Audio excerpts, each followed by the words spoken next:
Hello everyone, I am Shiv Kumar Sinha. Welcome to YouTube channel My Observation Life. आज अंतर्राष्ट्रीय महिला दिवस है। इस अवसर पर महिला सशक्तिकरण की चर्चा आम बात है। इसी वुमेन एम्पावरमेंट की चर्चा के क्रम में मैं अपने YouTube channel my observation life पर भी महिला सशक्तिकरण की चर्चा की श्रृंखला प्रारंभ कर रहा हूँ। इस श्रृंखला में आज पार्ट 1 होगा। पार्ट 1 का जो फोकस का बिंदु रहेगा, जो concept of lady president, lady governor, lady CM, lady PM, lady MP, lady MLA, lady DM, lady SDM, यह जो कंसेप्ट है समाज में प्रचलित अवधारणा है, यह समाज की जो परंपरा और अभिसमय जो नियम है, इस संदर्भ में हम चर्चा करेंगे कि महिला सशक्तिकरण की दिशा में कंसेप्ट ऑफ लेडीज प्रेसिडेंट कितना कारगर होगा और इसे वैधानिक मान्यता दिलाने की आवश्यकता है या नहीं, इस पर भी चर्चा करेंगे। इस पर चर्चा करने के पूर्व मैं सर्वप्रथम अंतर्राष्ट्रीय महिला दिवस के अवसर पर सभी को हार्दिक शुभकामनाएं देता हूं और साथ ही साथ चर्चा प्रारंभ करने के क्रम में साथ में महिला की वर्तमान स्थिति, वैधानिक स्थिति पर अति संक्षेप में वर्णन करूंगा और जो मेन फोकस का बिंदु है उस पर कॉन्क्लूड करूंगा। सर्वप्रथम महिला सशक्तिकरण की जो बात आती है तो महिला सशक्तिकरण में यह जो है जेंडर इक्वलिटी की बात आती है, जेंडर जस्टिस की बात आती है, जेंडर डिग्निटी की बात आती है, अर्थात महिलाओं के साथ प्राकृतिक न्याय के आलोक में समानता का अधिकार होना चाहिए, उसे उचित सम्मान दिया जाना चाहिए। जिस परिवार में, जिस समाज में महिला के साथ समानता का व्यवहार नहीं होता हो, उसके साथ न्याय नहीं हो सकता है। जिस परिवार और समाज में महिलाओं की सम्मान की रक्षा नहीं होता हो, वहाँ पर उस परिवार में न्याय नहीं हो सकता। इसलिए महिला सशक्तिकरण का जो कंसंट्रेशन का बिंदु होता है, जो चर्चा परिचर्चा की बात आती है, उसमें 3 बिंदु है: जेंडर इक्वलिटी, जेंडर जस्टिस और जेंडर डिग्निटी। इसी क्रम में सर्वप्रथम आगे बढ़ने के पहले महिला सशक्तिकरण का अर्थ हम समझ लें। महिला सशक्तिकरण का क्षेत्र समझ ले, स्कोप कहाँ है महिला को सशक्त करने का और इसका सामान्य अर्थ क्या है। सबसे पहले कि परिवार के अंदर महिला को सम्मानित स्थान होना चाहिए। महिला परिवार के आर्थिक और सेवा संबंधी जो भूमिका है, उस भूमिका में उसका सम्माननीय स्थान हो। परिवार की केंद्र हो महिला, परिवार के अंदर सशक्तिकरण का बेस है। समाज के अंदर सशक्तिकरण का तात्पर्य है कि समाज में निर्णायक भागीदारी हो। समाज की गतिविधियों में उसकी मात्र उपस्थिति वाली भागीदारी नहीं, जो एक शो केस के लिए सम्मान दिखाने के लिए उपस्थिति वाली भागीदारी नहीं, बल्कि निर्णायक भागीदारी हो। शासन और प्रशासन में उचित हिस्सेदारी हो। महिला सशक्तिकरण की बात जब हम करते हैं तो परिवार के अंदर उनकी महत्वपूर्ण भूमिका हो। वास्तव में परिवार का एग्जीक्यूटिव हेड महिला ही है, लेकिन वो कहलाने के लिए एग्जीक्यूटिव हेड नहीं, बल्कि वो वास्तव में गृह स्वामिनी परिवार के अंदर हो, गृह सेविका नहीं हो। समाज में निर्णायक भूमिका हो, निर्णायक उपस्थिति नहीं बल्कि निर्णायक भागीदारी हो और शासन प्रशासन में उचित हिस्सेदारी हो। यही महिला सशक्तिकरण का मोटा मोटी सामान्य अर्थ है। और अगर कमी है तो उसे परिवार के अंदर कैसे हम अधिक शक्तिशाली बनावे, अधिक उनकी भूमिका को उचित स्थान दिलाएं, समाज के अंदर निर्णायक भागीदारी कैसे बनाएं, शासन और प्रशासन में कैसे हिस्सेदारी बढ़ाएं, यही प्रयास ही महिला सशक्तिकरण की दिशा में उचित प्रयास होगा और महिलाओं के साथ न्याय मिलेगा, समानता मिलेगा और उनकी सम्मान मिलेगा। यह सामान्य परिस्थिति है। अब महिलाओं की स्थिति को समाज के अंदर देखते हैं। महिला आज भी, इसके पहले हम देख लें कि महिला का सेक्स रेशियो क्या है। अभी भारत में महिलाओं का सेक्स रेशियो 1000 में 927 है।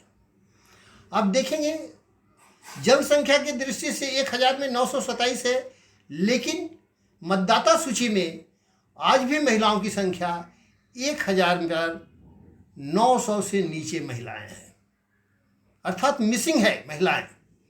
यह 890 के आसपास महिलाएं आज भी है मतदाता सूची में। और उससे बढ़कर जब मतदान की भागीदारी की बात आती है तो 1000 अगर पुरुष की भागीदारी है तो महिलाओं की भागीदारी 800 से नीचे है। इतना बड़ा गैप है, मिसिंग है महिलाओं के साथ। इसी तरह आप शिक्षा के क्षेत्र में भी देखें, अगर पुरुष 1000 अगर पढ़ता है शिक्षा में तो महिलाओं का एजुकेशन जस्ट 50% है। 1000 पर 500, 1000 मेल छात्र पर 500 से 600 के बीच अभी भी छात्राएं हैं। ये बहुत बड़ा मिसिंग है। कैसे हम महिला सशक्तिकरण करेंगे? इस परिदृश्य में जहाँ पर इतना गैप है और शासन प्रशासन में तो भागीदारी 12 से 13% अभी हुआ है, वो भी उससे भी कम है। बहुत से क्षेत्र में शून्य की स्थिति है। तो यह हिस्सेदारी बढ़ाने की ज़रूरत है। समाज में महिलाओं की उपस्थिति तो दिखाई दे देता है, लेकिन उसकी भागीदारी, निर्णायक भागीदारी नहीं है। इसे बनाने की ज़रूरत है। यही महिला सशक्तिकरण की दिशा में। अब व्यवहार में जब हम आगे पाते हैं तब हम देखते हैं कि वास्तव में परिवार के अगर देखें, कहने के लिए तो कह देता है आदमी कि महिला अर्धांगिनी है, वास्तव में अर्धांगिनी है, और पुरुष अर्धांग ही है, पूर्ण अंग नहीं है। मानव प्राणी पूर्ण अंग है और महिला अर्धांगिनी है, यह हकीकत बात है। पुरुष भी अर्धांग ही है, पूर्ण नहीं है, यह तथ्य है। इसकी तुलना हम एक पक्षी से कर सकते हैं। जिस तरह पक्षी को उड़ान भरने के लिए दोनों पंख की आवश्यकता होती है, अगर एक पंख अस्वस्थ हो जाए, क्षतिग्रस्त हो जाए तो वह उड़ान संभव नहीं है। उसी तरह पुरुष और महिला किसी भी पक्षी के 2 पंख हैं और दोनों पंख के सहारे वह पक्षी अपने लक्ष्य की ओर बढ़ती है। समाज को अगर अपने लक्ष्य की ओर बढ़ना है तो इस पक्षी के दोनों पंख की भांति आगे बढ़ना होगा, और दोनों पंख को स्वस्थ रखना ही महिला सशक्तिकरण का आधार है। महिला सशक्तिकरण का यह कभी नहीं है कि पुरुष के कब्र पर महिला को खड़ा करना है, यह भ्रम है, बल्कि पुरुष के समान और कुछ मामलों में विशेषाधिकार। क्योंकि बहुत लोग कहते हैं कि महिलाओं को समानता का अधिकार दे दिया जाए। मैं मानता हूं कि समानता का अधिकार पर्याप्त नहीं है, उसे विशेषाधिकार मिलना चाहिए। इस पर हम चर्चा आगे बढ़ाएंगे, लेकिन अब हम देखते हैं कि ऐसा क्यों है। आज भी महिलाओं की बहुसंख्यक आबादी घर में सिमटी हुई है।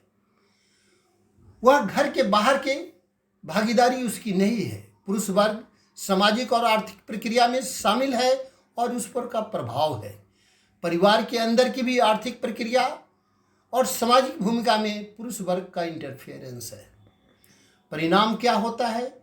आर्थिक सामाजिक वर्ग पर पुरुष वर्ग का प्रभुत्व रहने के कारण घरेलू हिंसा का वातावरण दिखा गया है।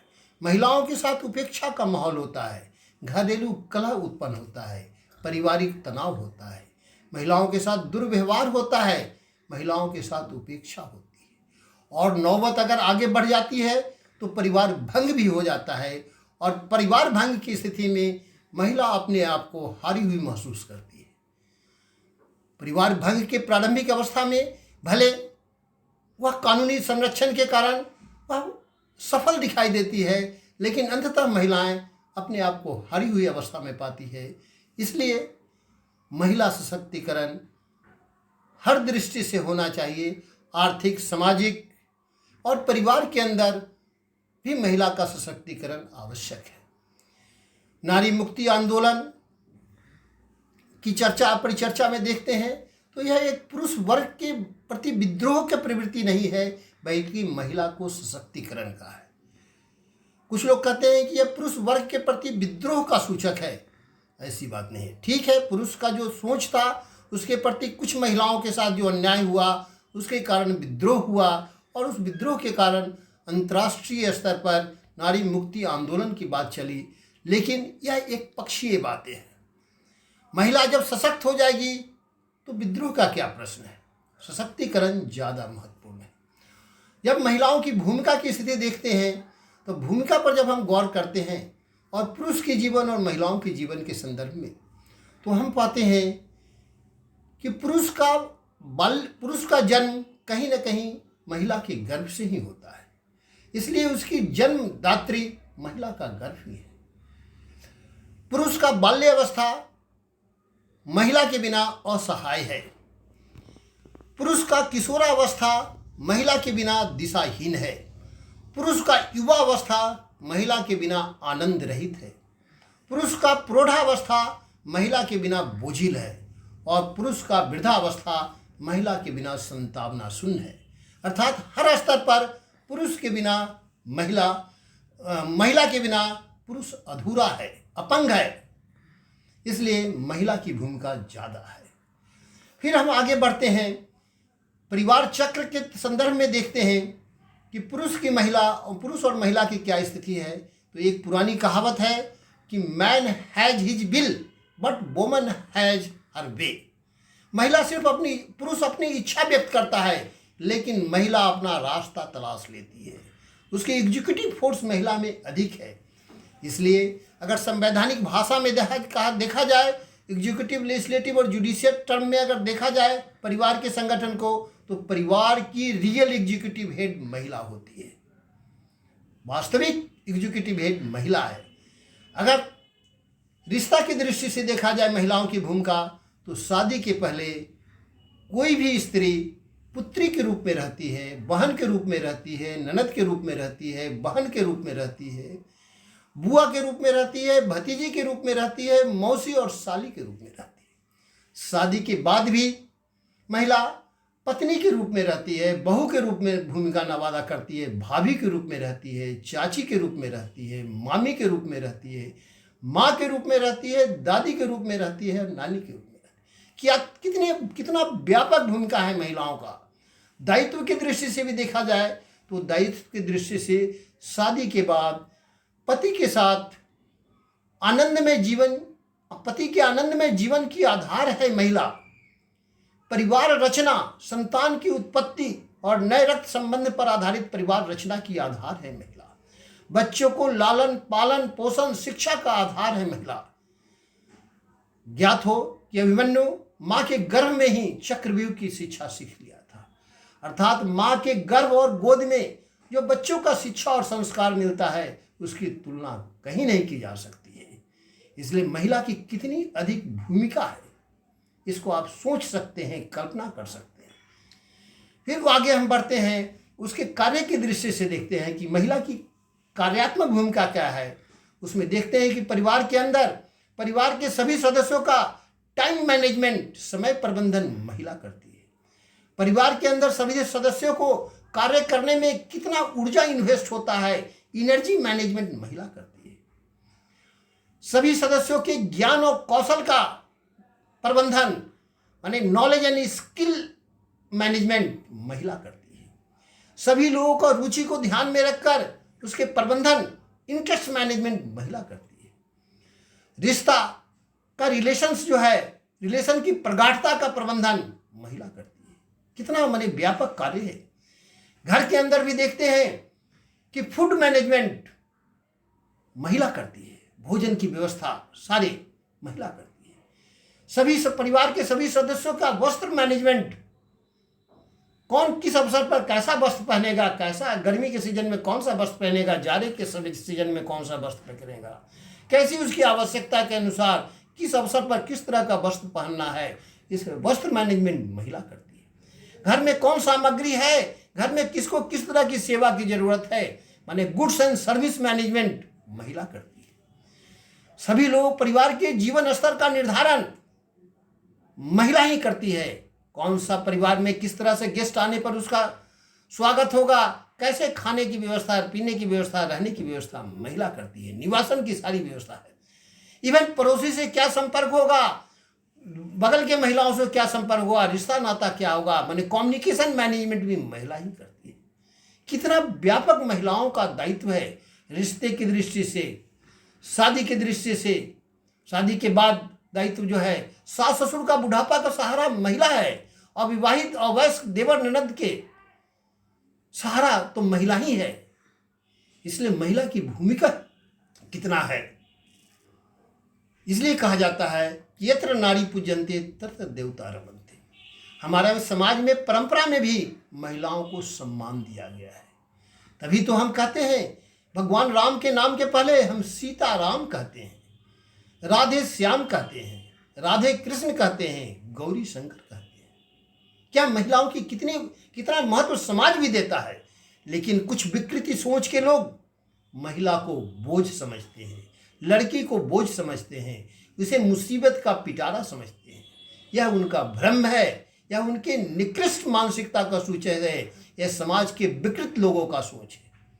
इसी लड़की को बोझ समझने, लड़की को मुसीबत का पिटारा समझने के कारण घरेलू हिंसा देखा जाता है, महिलाओं के साथ दुर्व्यवहार देखा जाता है, बाल विवाह होता है, देह व्यापार होता है, कन्या भ्रूण हत्या होता है, पुत्र नहीं होने पर, पुत्र को जन्म नहीं देने पर महिलाओं के साथ उत्पीड़न होता है। क्या स्थिति है। इसलिए अगर महिला कोई सामली हो गई तो इसके सामलापन पर उत्पीड़न किया जाता है। देवदासी प्रथा, डायन प्रथा, ये सब महिला उत्पीड़न का नमूना है। लेकिन ये सभी लोग एक विकृत मानसिकता के लोग हैं। दहेज की मांग करने वाले भी लोग एक विकृत मानसिकता के लोग हैं। इसलिए इस विकृत मानसिकता को हमें मिटाने के लिए प्रयास सरकार भी कर रही है, हमारे संविधान में भी व्यवस्था की गई है। इसलिए हम कहते हैं कि महिलाओं को समानता का अधिकार नहीं, बल्कि समानता से ऊपर के अधिकार होना चाहिए। और संविधान में इस समानता से ऊपर के अधिकार को खोला नहीं गया है। कहा गया है कि सभी सेक्स की दृष्टि से सभी समान हैं, सेक्स के आधार पर किसी तरह का डिस्क्रिमिनेशन नहीं होगा, भेदभाव नहीं किया जाएगा। वहीं संविधान की धारा 15(3) में यह कहा गया है कि महिलाओं के लिए और बच्चों के लिए स्पेशल प्रोविजन किया जाएगा। यह स्पेशल प्रोविजन सिर्फ शब्द जोड़ दिया गया है और संसद को यह अधिकार दिया गया है कि इस महिलाओं को समानता को मेंटेन करते हुए, सेक्स के आधार पर समानता को बरकरार रखते हुए, सेक्स के आधार पर किसी तरह का, कोई जेंडर के आधार पर किसी तरह का भेदभाव किए बिना महिलाओं को विशेष अवधि के लिए विशेष व्यवस्था की जाए। और इसलिए स्पेशल प्रोविजन फॉर वुमेन, हमारे संविधान निर्माताओं ने की दूरदर्शिता है कि सेक्स की समानता के आधार में विशेष अधिकार की बात करते हैं। मैं तो चाहता हूं कि महिलाओं को संविधान के अंदर विशेष फंडामेंटल राइट डिफाइन होना चाहिए। यह संसद पर छोड़ देना पर्याप्त नहीं है, बल्कि संविधान में जिस तरह इक्वलिटी का आधार है, उसके स्पेशल जो आर्टिकल 15(3) में जो स्पेशल प्रोविजन है, इस प्रोविजन के तहत संविधान को संशोधन कर महिलाओं को विशेष फंडामेंटल का एक चैप्टर जोड़ा जाए। फंडामेंटल राइट्स एंड ड्यूटीज दोनों जोड़ा जाए। हम दोनों के पक्ष में हैं। सिर्फ डायरेक्टिव प्रिंसिपल में यह कह देने से कि समान काम के लिए समान वेतन दिया जाएगा स्त्री पुरुष को, यह पर्याप्त नहीं है। महिलाओं को चूंकि प्रतिकूल परिस्थिति में काम करना पड़ता है, इसलिए पुरुष की तुलना में महिलाओं को विशेष अलाउंस मिलना चाहिए। आज हम सरकार से यह मांग करते हैं कि जो वर्किंग वुमेन है उसको समान ही वेतन नहीं दिया जाए, बल्कि विशेष वेतन भी दिया जाए, स्पेशल अलाउंस। जब डॉक्टर को प्रैक्टिस भत्ता दिया जा सकता है, टीचर को टीचिंग भत्ता दिया जा सकता है, तो महिलाओं को महिलाओं होने के कारण स्पेशल अलाउंस क्यों नहीं दिया जाएगा। इसलिए समान यह संविधान में संभव है। आर्टिकल 15(3) जो स्पेशल प्रोविजन है, यह प्रोवाइड करता है, यह अधिकार संसद को देता है।